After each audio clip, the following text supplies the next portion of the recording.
Archivist Zexithera had spent 17 cycles warning the Galactic Council about the classified files buried deep within the Central Archives. The data crystals, marked with the highest security clearances, contained reports from the First Contact, scouts who had surveyed the third planet of the Sol system nearly 300 years ago. Each time she brought the warnings forward, the Council dismissed her concerns with the same patronizing gestures. Humans are a primitive species, Council, Speaker Vorth had declared during the last session. They've barely achieved faster-than-light travel. Their technology is centuries behind our most basic civilian equipment. What possible threat could they pose? Zexthara's chitinous fingers had trembled as she held up the ancient data crystal. The scouts who filed these reports, they called Earth Primal for a reason. They documented something unprecedented in the galaxy's recorded history. But the Council had already moved on to discuss trade routes and mining rights in the Andromeda Spiral. Now, as Zexithera watched the emergency broadcast flooding every communication channel across the galaxy, she felt no satisfaction in being proven right. The terror in the broadcasters' voices transcended species barriers. The first human ship had appeared at the Proxima station 3 days ago. Ambassador Sarah Chen, representing the newly formed Human Colonial Alliance, had requested permission to address the Galactic Council. The request was denied. Humans weren't considered advanced enough for full membership. They were granted observer status at best. What followed defied every military strategist's understanding of modern warfare. Commander Cleeth of the Vanguard fleet had been the first to encounter humanity's primitive military doctrine. His flagship, the Stellar Dominion, boasted shields that could withstand the combined firepower of 12 battlecruisers. Its hull was forged from quantum-stabilized titanium that had never been penetrated in 2 centuries of service. The humans destroyed it in 47 seconds. They didn't use plasma cannons or quantum torpedoes. They didn't deploy particle beams or gravity wells. Instead, they fired what their crude transmissions called kinetic penetrators. Massive slugs of dense metal accelerated to significant fractions of light speed. No shields, no matter how advanced, were designed to stop solid matter moving at such velocities. But that wasn't the worst part. The worst part was what happened after the Stellar Dominion was crippled. Instead of finishing the kill or demanding, surrender the human vessel, a ship called the UCS Wolverine had transmitted an open message on all frequencies. We've disabled your weapons and engines. Your life support is intact. Evacuate your crew to the escape pods. You have 20 minutes. Commander Cleeth, bleeding from a dozen wounds, had refused to believe the transmission. No civilized species in the galaxy gave warnings to their enemies. Combat was swift, decisive, and absolute. Yet as he watched his crew evacuate in perfect order, not a single escape pod was fired upon. 20 minutes later, exactly as promised, the Wolverine reduced the empty ship to scrap metal. This pattern repeated across 17 different engagements. Human fleets would appear, disable military vessels with weapons that seemed impossibly primitive yet devastatingly effective, allow crews to evacuate, then destroy the empty ships. It was warfare conducted with a precision that terrified galactic military analysts. They weren't just winning, they were demonstrating restraint that no other species had ever shown in combat.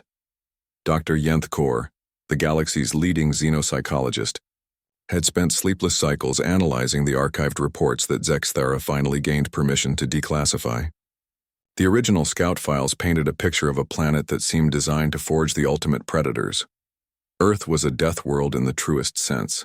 The gravity alone would crush most galactic species. The atmosphere contained reactive oxygen, in concentrations that would poison the majority of known life forms.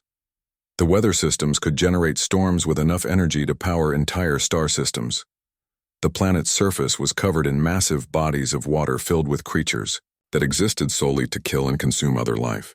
And yet humans had not merely survived on this hellscape. They had thrived. The archives detailed how early human tribes had hunted megafauna, using nothing but sharpened sticks and group coordination. How they had survived ice ages that should have driven them extinct. How they had developed agriculture, mathematics, art, and philosophy while fighting daily battles just to exist. But the most chilling entry was a behavioral assessment filed by Scout Commander Vexahal. The humans possess what can only be described as controlled madness. When cornered, they do not surrender or flee. They become more dangerous. They seem to draw strength from adversity itself. Most remarkably, they demonstrate an ability to sacrifice themselves for the benefit of others, particularly their offspring, with no expectation of reward or recognition. This behavior appears to be instinctual rather than learned. The Scout had concluded his report with a single recommendation. Under no circumstances should this species be considered harmless. Their technological limitations are temporary. Their nature is eternal. Now, as human fleets systematically dismantled the Galactic Defense Network station by station, those words echoed through emergency council sessions across a dozen worlds. The humans had issued no demands for territory or resources. They had made no threats of conquest or subjugation. They had simply requested, politely and through proper diplomatic channels, to be recognized as equals in galactic society. When that request was denied, they had demonstrated why equality wasn't something they needed to ask for. It was something they could take. Council Speaker Vorth's final transmission, broadcast as human ships surrounded the galactic capital, contained a tone of desperate resignation. We vote unanimously to grant full council membership to the Human Colonial Alliance. All previous restrictions on human expansion and colonization are hereby lifted. May whatever deities they worship have mercy on us all. Ambassador Chen's response was broadcast galaxy-wide. Thank you for your consideration. We look forward to productive relationships with all our galactic neighbors. Our species has an old saying, speak softly and carry a big stick. We hope the demonstration of our capabilities will make future diplomatic discussions more straightforward. Zexthara archived the final reports with bitter satisfaction. The galaxy had learned what she had tried to warn them about for 17 cycles. Never underestimate a species that learned to survive by making friends with wolves while their children played with fire. Humans were apex predators wearing the mask of civilization, and now that mask was off. The archives were updated with a single addendum. All future contact with species. Human requires council-level authorization. Classification, extreme caution. They are not our enemies.